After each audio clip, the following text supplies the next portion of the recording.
Ministra, boa tarde, nosso presidente. Lembrar, acho que é importante ressaltar que o Brasil, até os anos 70, nós importávamos alimento. E ali, basicamente, com Alice Paulinelli, nosso ministro, e no governo Geisel, criou-se o Centro de Excelências nos Ministérios e, por consequência disso, você ter uma ideia, no caso do Centro de Inteligência da Agricultura, deu-se razão à nossa Embrapa. E os brasileiros imaginam nós, com essa população hoje, se não fôssemos essa capacidade técnica nossa de produzirmos no Cerrado, no semiárido, enfim. E o Brasil, há 20 anos atrás, produzia pouco menos de 70 milhões de toneladas. Nós, há 10 anos atrás, fomos para 200 milhões e hoje estamos a 300 milhões de toneladas. Isso mostra a capacidade que a ciência brasileira teve naturalmente de produzir e levar essas informações ao mundo. Eu não sei se eu entendi mal, ministro, mas a senhora usou, em algum momento usou a palavra agronegócio. Não sei se eu entendi mal ou se foi... mas só para não ficar mal entendido, eu disse que nós temos o agronegócio e temos uma pequena parte que resiste à mudança, que resiste às transformações, que é o agronegócio. Tá. Eu quero rechaçar veementemente...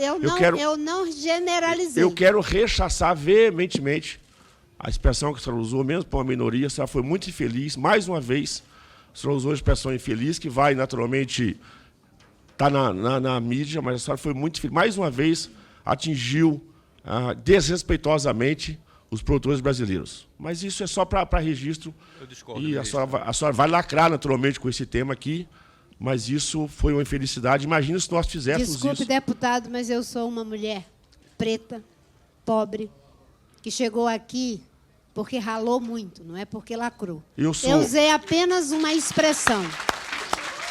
Só um esforço retórico. Eu sou neto de analfabeto, de imigrantes analfabetos, que participaram da primeira reforma agrária no Brasil. Meu pai saiu recebendo um câncer, continua agricultor, um homem semi-analfabeto, que me deu a oportunidade de frequentar a escola à distância.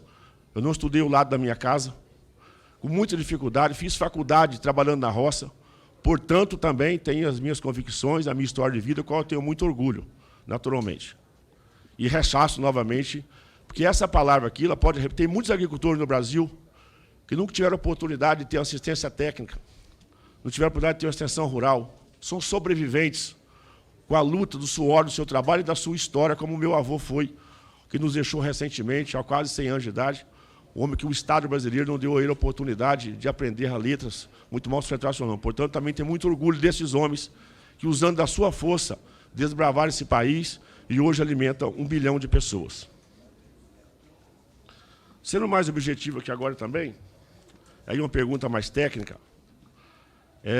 tem aqui na minha mão uma prestação de conta do Instituto de Pesquisa Ambiental do Amazonas, do IPAM, que foi atendido pelo Fundo Amazônia em 24 milhões 300 uma coisa mil reais. Desses 24 milhões que eles gastaram no projeto, mais de 19 foram com viagens, principalmente a maioria delas internacionais, para produzir um diagnóstico da realidade dos assentamentos na região amazônica. O resultado final está aqui, naturalmente está aqui, cerca de 8% do território dos estados amazônicos encontra-se destinado a mais de 3.500 assentamentos da reforma agrária, sendo que os assentamentos têm apresentado elevadas taxas de desmatamento quando comparados com as demais categorias fundiárias da Amazônia. A minha pergunta é, o que está sendo feito para mitigar o desmatamento feito pelos assentamentos? Uma pergunta mais objetiva. Segundo, esse debate quanto à questão do petróleo na região amazônica, a minha pergunta é se a senhora conhece as áreas de extração de petróleo na Noruega. A Noruega, que inclusive é um grande investidor no chamado Fundo Amazônico. Me parece não ter as condições de lá, todos os riscos naturalmente previstos, são os mesmos que estão postos aqui.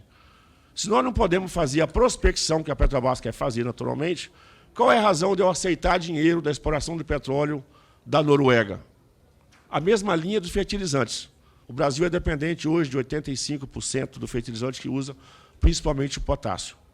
Se a senhora já teve a oportunidade de visitar as extrações de potássio no Canadá, que são em terras indígenas, do qual tem uma relação histórica, e nossa, a agricultura brasileira hoje é dependente dessa extração de potássio. O nosso nem precisa ser em terra indígena, são áreas próximas.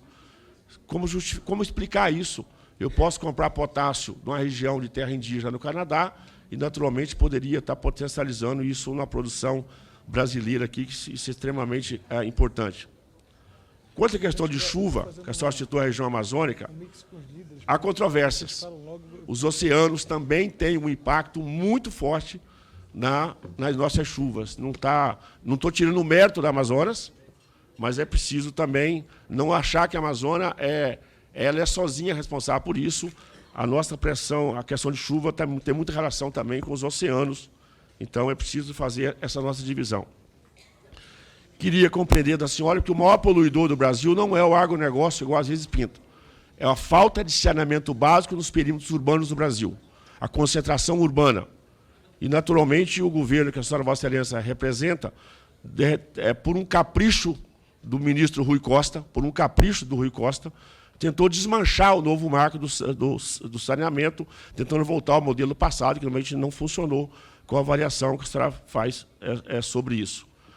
Eu já trabalhei como auditor de certificadores internacionais. Então, eu gostaria que a senhora me recebesse por tratar especificamente desse tema. Trabalhei com 5 certificadores, a minha experiência como técnico agrícola na área da agricultura.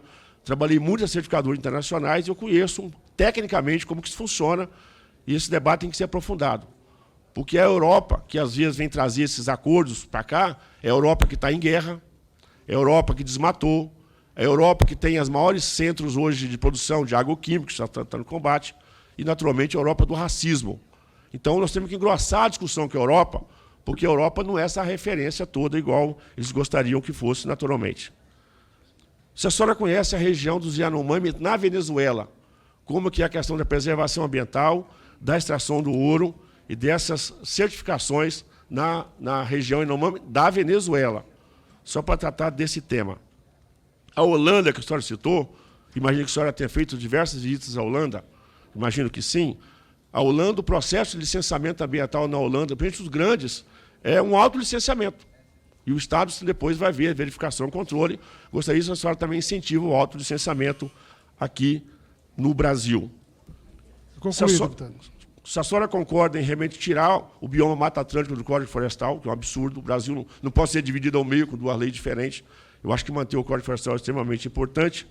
Quanto que está reservado para pagamento das áreas desapropriadas nos parques brasileiros que não foram pagos ainda os nossos produtores? E, para finalizar, a avaliação da senhora sobre a repactuação do Rio Doce. Muito obrigado.